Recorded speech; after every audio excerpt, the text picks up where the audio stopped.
इसमें से क्वेश्चन पूछा जाता है।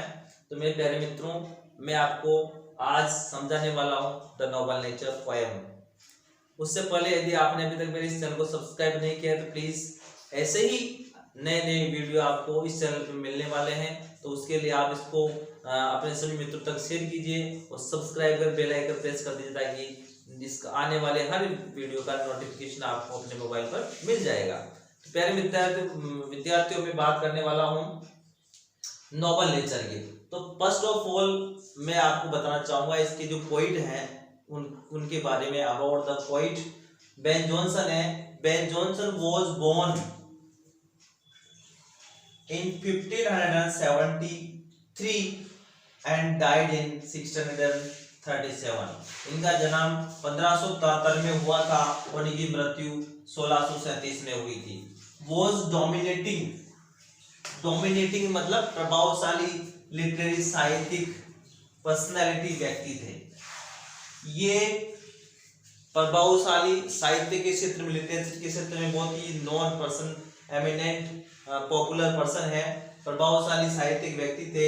नॉन एक जिनको जाना जाता है, जिनकी नाम जाता है, क्या किन नाम जाना जाता है इनको। देखो ये क्या क्या थे, ये प्ले राइट थे, नाटककार थे, एंड पोइट कवि थे, and actor. Ben Jonson actor भी रहे हैं, एंड द क्रिटिक और आलोचक रहे हैं। आलोचक ऑफ 17th सेंचुरी, 17वीं शताब्दी के प्रसिद्ध आलोचक, नायक, एक्टर, पोएट, कवि और प्लेराइट ये रहे हैं। तो बहुत ही 17वीं शताब्दी के बहुत ही प्रसिद्ध कवि में से एक हैं। He was the greatest, one of the greatest poets of the 17th century. His memorable comedies, देखो मैंने बताया था एक्ट जो प्ले होते हैं दो प्रकार के होते हैं, ट्रेजेडी एंड कॉमेडीज। तो इसमें कुछ कॉमेडीज जो लिखी है हास्यास्पद कविता है ना, जिसमें केवल उसका जो उद्देश्य होता है ना, उसका जो लास्ट में जो नायक का जो अंत होता है वो डिजास्टर से नहीं होता है, मतलब उसका अंत दुखांत नहीं होता है, वो कॉमेडी होती है। तो उसने जो इन्होंने लिखी है द वोल्पोनी एंड द ऑलकेमिस्ट ये लिखी है, एंड द साइलेंट वुमेन, ये तीन मुख्य इसकी कॉमेडीज हैं। और इनमें से ये सभी अपने आप में प्रसिद्ध कॉमेडीज हैं इनकी। अब हम बात करते हैं अबाउट द नोबल नेचर। तो नोबल नेचर इस कविता में क्या है, किस व्हाट अबाउट इट इज, ये कविता किसके बारे में। तो डियर स्टूडेंट्स, मैं इस कुछ लाइंस के माध्यम से आपको समझा रहा हूँ इस पोएम्स के बारे में। तो इसका जो आप संबंधित क्वेश्चन आएगा तो इस लाइन भी आप लिख दीजिए, ये उसका सार है। कोई सा भी क्वेश्चन आया आप इस लाइन लिखोगे तो आपको नंबर डेफिनेटली मिलेंगे सारे। देखो आप बारे में the Nobel nature is a short lyric, एक लिरिक है, एक छोटी सी लघु कविता है। लिरिक क्या होती है मेरे मित्रों, प्यारे विद्यार्थियों, लिरिक एक लायर नाम का म्यूजिकल इंस्ट्रूमेंट होता है, वाद्य यंत्र होता है, उसके साथ में गाई जाने छोटी सी कविता होती है, तो लिरिक है। एंड इम्पार्टिंग जो हमें दे रहा है, इम्पोर्टेंट है ना, एक शॉर्ट लिरिक है। इम्पार्टिंग मतलब देना, क्या दे रहा है अपन को, अ ग्रेट मीनिंग, एक बहुत बड़ा मीनिंग अर्थ देता है, और मैसेज और एक संदेश देता है हमें। ये कहानी, ये कविता हमें एक बहुत बड़ा अर्थ देती है, बहुत बड़ा संदेश देती है टू ह्यूमैनिटी, मानवता के लिए। ये कविता मानवता के लिए बहुत बड़ा संदेश और अर्थ प्रदान करती हुई एक लघु लिरिक है। डेट की we live in deeds not in years, ये लाइन देखो इंपॉर्टेंट। वी लिव हम जीते इन डीड्स का मतलब होता है कार्यों, हम कार्यों में जीते हैं। देखो आप है ना, कार्य मतलब हमें जो अचीवमेंट्स करते हैं हमारे जीवन में, जो प्राप्त हमारे जीवन में अच्छे काम करके जो हम उपलब्धियां प्राप्त करते हैं वो deeds, works, not in years, वर्षों में नहीं, ये इंपॉर्टेंट है। हम जीते हैं अपने अपने महत्वपूर्ण कार्यों में जीते हैं, न कि वर्षों में। अर्थात हम बहुत लंबी जिंदगी नहीं जिए, सिवाय छोटी जिंदगी जिए, लेकिन उस छोटी सी जिंदगी में हम बहुत बड़े बड़े महत्वपूर्ण कार्य कर जाएं, तो वो छोटी सी जिंदगी जो महत्वपूर्ण कार्य की जाती है, और एक बहुत वर्षों की बड़ी जिंदगी जिसमें हमने कुछ भी नहीं किए, तो वो छोटी जिंदगी बेटर मानी जाती है। डीड्स नहीं है ना, ये लाइन आप जरूर बताएं, we live in deeds not in years, हम कार्य में जीते हैं, वर्षों में नहीं जीते। आगे देखो द पोएट कंट्रास्ट का मतलब होता है विरोधाभास करना, दो चीज के बीच में, दो विरोध वाली चीज में तुलना करना, कंट्रास्ट करना। तो कवि विरोधाभास करता है, बताता है अ मीनिंगलेस, अर्थविहीन एंड अनइम्प्रेसिव लॉन्ग लाइफ। ये देखो आप, एक अर्थविहीन और प्रभाव रहित लंबे जीवन के साथ में विद शॉर्ट लाइफ, इसकी तुलना, इसकी विरोधाभास विद अ शॉर्ट लाइफ, एक छोटे से जीवन के साथ करता है। जो जीवन, छोटा जीवन फुल ऑफ हीरोइक, साहसिक एंड वर्चुअस डीड्स, जो छोटा सा जीवन हीरोइक, साहसिक और वर्चुअस गुणी कार्य से भरा हुआ होता है। बाय द ड्राइंग, और इनका जो कंट्रास्ट चित्रण करते हुए टू सिंबल्स ऑफ नेचर, प्रकृति से दो महत्वपूर्ण प्रतीक इन्होंने उठाए हैं इनका चित्रण करने के लिए। वो है, एक है एन ऑक, एक बहुत बड़ा पेड़ होता है, a big tree, long oak means a big tree, है ना, and it lives a many years, बहुत सारे वर्षों तक ये रहता है। एंड एट वेल एज, दूसरी तरफ लिए है ना लिली, लिली एक कुमुदनी का फूल जो एक ही दिन खिलता है और अपनी खुशबू से पूरे दिन को, फ्रेग्रेंस को, पूरा वातावरण को सुगंधित कर देता है, और अच्छा कार्य करके एक ही दिन में वो मूर्छित होकर के गिर जाता है। तो जो खुशबू इसने एक दिन में दी है वो 1000 वर्ष जीने वाला जो ओक का पेड़ है वो भी नहीं दे पाता है। तो इसका यहाँ पर इम्पोर्टेंस बताया गया है। तो इस नोबल नेचर जो कविता है वही में इसमें यही कहा है कि short life with great deeds, short life great deeds is better than a long life with not great deeds. एक छोटा जीवन, महत्वपूर्ण कार्य वाला छोटा जीवन, जो एक बड़े जीवन जिसमें महत्वपूर्ण कार्य नहीं किए, उससे बहुत अच्छा माना जाता है। तो अब मैं इसके बाद अब आपको टेक्स्ट पर ले चलता हूं, एक एक लाइन में आपको टेक्स्ट की समझाता हूं। डिफिकल्ट मीनिंग का अर्थ बताते हुए आपको समझाता हूं। आप देखिए, जो पोएम है the Nobel nature, it is not growing like a tree in bulk doth make men better be, or standing along an oak their hundreds year to fall a log at last, dry, bald and sere. A lily of a day is fairer far in May, although it falls and dies that night. It was the plant and flower of light. In small proportions we just beauties see, and in short measures life may perfect be. ये इसका text था। अब मैं इसको symbols आपको मैं दिखा देता हूँ। ये 2 सिंबल्स है जिसका क्वेश्चन भी पूछा जाएगा। एक तो है लिली, एक तो है लिली और दूसरा है ऑक ट्री। लिली और ऑक ट्री है, ये दो सिंबल्स नेचर से लिए गए हैं पोइट ने। तो इनकी क्वालिटी को इसमें बताया गया है और इनकी लाइफ स्पान है, जीवन काल है, उन्हीं के आधार पर व्यक्ति के जीवन की तुलना की गई है। और विच लाइफ इज बेटर, कौन सा जीवन अच्छा हो सकता है, लॉन्ग स्पान लाइफ या शॉर्ट स्पान लाइफ। तो इसका ये सिंबल्स हैं, इनके क्या क्या फीचर्स हैं, ये क्वेश्चन पूछे जाएंगे तो आप समझना। देखो आप फर्स्ट लाइन बताता हूं, it is not growing like a tree in bulk doth make man better be. Growing का मतलब आप बढ़ना होता है ना, बढ़ना। नॉट नहीं है, लाइक अ ट्री एक समान, एक वृक्ष, ट्री का मतलब वृक्ष, एक वृक्ष के समान बढ़ रहा है, इसका मतलब होता है it is growing, it is not growing, ये नहीं बढ़ रहा है लाइक अ ट्री, एक वृक्ष के समान नहीं बढ़ रहा है इन बल्क साइज में। यहाँ बल्क का मतलब होता है ग्रेट इन साइज, या ग्रेट इन साइज, आकृति में बड़ा होना, साइज में बड़ा होना, है ना। एंड ये डथ है, इसको हम डू या डज से इंडिकेट करते हैं। ये ओल्ड इंग्लिश है, न्यू इंग्लिश है। ओके, मेक्स बनाना, मेन, बेटर, बी। अब ये लाइन है, दो लाइन है, ये व्यक्ति के बारे में बताती है, मैन के बारे में बताता है। किसके बारे में बताती है? मैन के बारे में।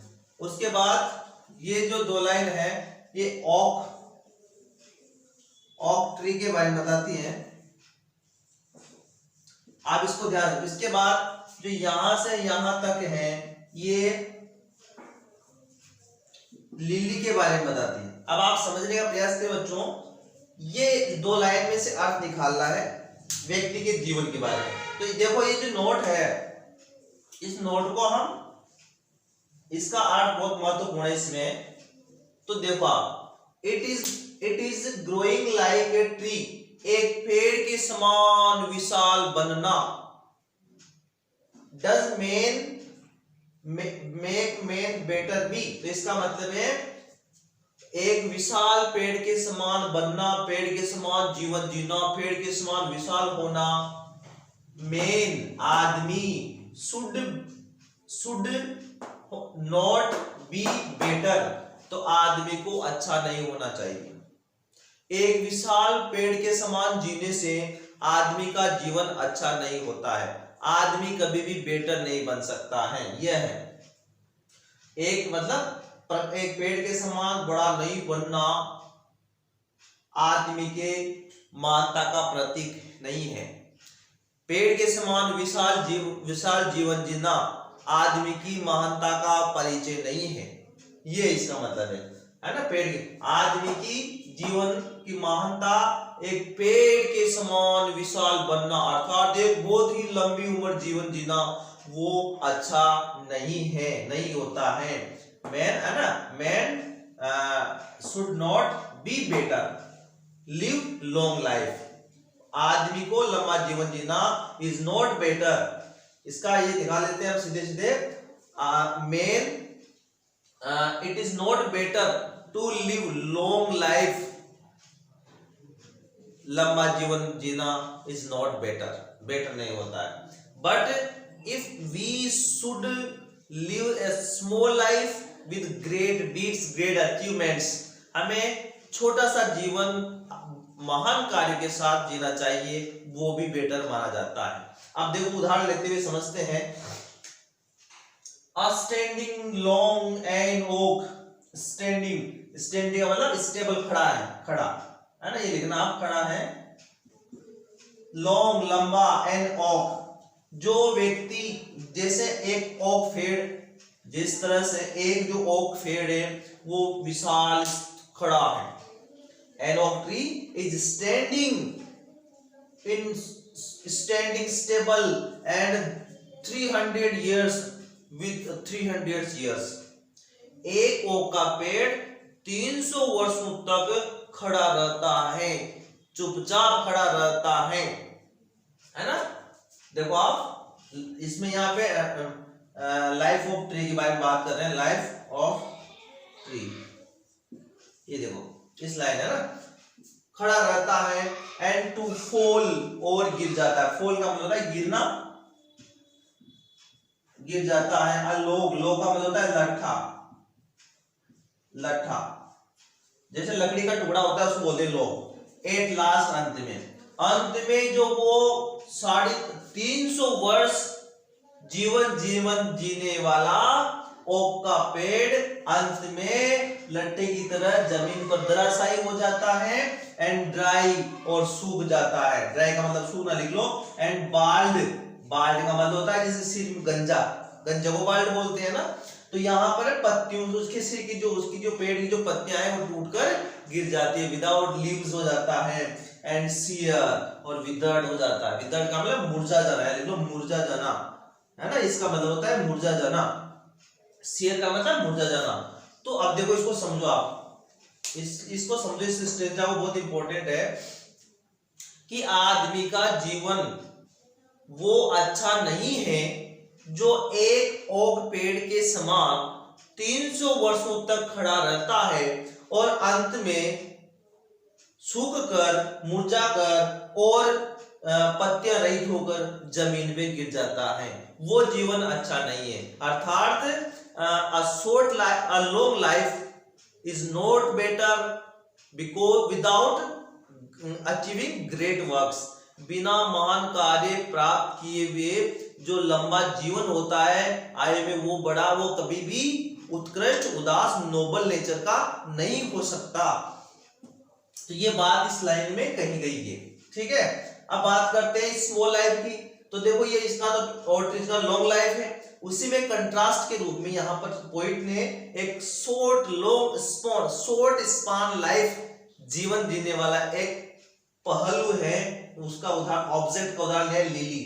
तो देखो आप उससे तुलना किए हैं, a lily of a day,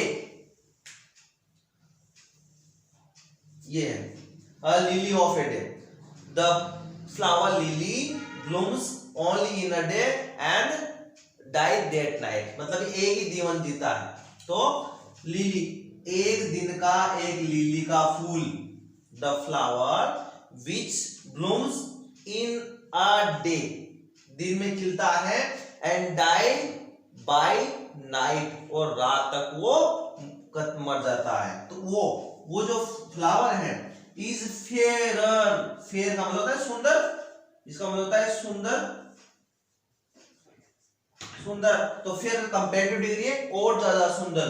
तो वो लिली का जो एक दिन का लिली का फूल है वो और ज्यादा सुंदर होता है फार इन मई, मई के महीनों में, वो मई का मतलब मंथ नेम है, मई के महीने में वो बहुत ज्यादा सुंदर होकर के खिलता है। फिर अल्फा का मतलब और ज्यादा सुंदर हो जाता है ना, और ज्यादा सुंदर, मई के महीने में और ज्यादा सुंदर होता है। आल्दो एदेपी, आल्दो इसका मतलब होता है एदेपी, ये देपी, एदेपी, आल्दो इट फॉल्स, ये गिरता है, देखिए आप, एदेपी ये गिर जाता है, फॉल का मतलब ये इट किसके लिए आया यहाँ पे, इट किसके लिए आया, इट आया है बेटा इसके लिए, लिली के लिए, ये लिली का फेड है, फॉल्स, फॉल गिर जाता है, गिरना, फॉल का मतलब गिरना, गिर जाता है, एंड डाई मर जाता है, दैट नाइट, उसी रात उसी दिन ये खिलता है और उसी दिन वो मर जाता है, उसी दिन गिर जाता है, उसी दिन मर जाता है। इट वॉज द प्लांट, ये एक पौधा होता है, इट वॉज द प्लांट, ये एक पौधा था। देखिए बच्चों, although it falls and die that night, उसी जो लिली का फूल है उसी दिन खिलता है और गिर जाता है और मर भी जाता है। It was the plant, ये एक पेड़ था, and a flower of the light, और flower of light, और लाइट का एक फूल था, दो जीवन बताया यहाँ पे। It was the plant and flower of light, ये लिली की बात कर रहे हैं। तो जो ये लिली का फूल था, ये फूल था वो symbol of light, lily is a symbol of light, ये प्रकाश का प्रतीक है। लिली जो फ्लावर है आप लिखना है कि प्रकाश का प्रतीक है, इसमें विशेषता में लिखना। ये इन स्मॉल प्रोपोर्शन, प्रोपोर्शन का मतलब होता है अनुपात, अनुपात का मतलब है छोटे जीवन काल। In small proportions, in small life span में वी जस्ट ब्यूटीज सी, तो वी हम, इसके बाद देखो यहाँ पर वी हम सी देखते हैं the beauties of the lily, lily की ब्यूटी है ना, जस्ट वी, यहाँ लिख दो we just see beauty of the lily, हम लिली की सौंदर्यता को देखते हैं। एंड और इन शॉर्ट मेजर्स, वही short measures life, short measures life, लघु मापे हुए जीवन में परफेक्ट भी, तो इसका मतलब इन शॉर्ट लाइफ, इसका मतलब है इन शॉर्ट मेजर्स का मतलब होता है शॉर्ट लाइफ, शॉर्ट लाइफ में बी बेड परफेक्ट, यहां इसको बी को छोड़ दो, short life be, short life में यहां आ जाएगा शॉर्ट, फर्स्ट शॉर्ट लाइफ में बी और परफेक्ट, तो शॉर्ट लाइफ में बी परफेक्ट, शॉर्ट लाइफ में बी परफेक्ट, छोटा जीवन अच्छा हो सकता है, अच्छा होता है। सिवाय इसका निष्कर्ष है, सिवाय लंबी जीवन वाला जिसमें कोई अच्छा महान कार्य नहीं किया गया, वो जीवन से अपेक्षा जो लघु जीवन जिया गया है, जिसमें अच्छे अच्छे महान कार्य किए गए हैं, दुनिया को कुछ देके गए हैं, वो जीवन कई गुना उस लंबे जीवन से बेहतर होता है। ये बात इस पोएट इस कविता के माध्यम से आपको बताना चाहता है। तो ये था। अब इसमें अपने फीचर्स ऑफ ओम और फीचर्स ऑफ लिली की बात कर ली है ना, और टू सिंबल्स उठाए गए नेचर से, उसकी भी बात इसमें हो गई है। आप टू सिंबल्स लिख सकते हो। How does the lily of the day impress us. अब उसके बाद थर्ड क्वेश्चन है, how does a lily of a day impress us. हम अब इसका आंसर है, a lily of a day impress us very much because it blooms in a day and die in a day, but it make the pernicious atmosphere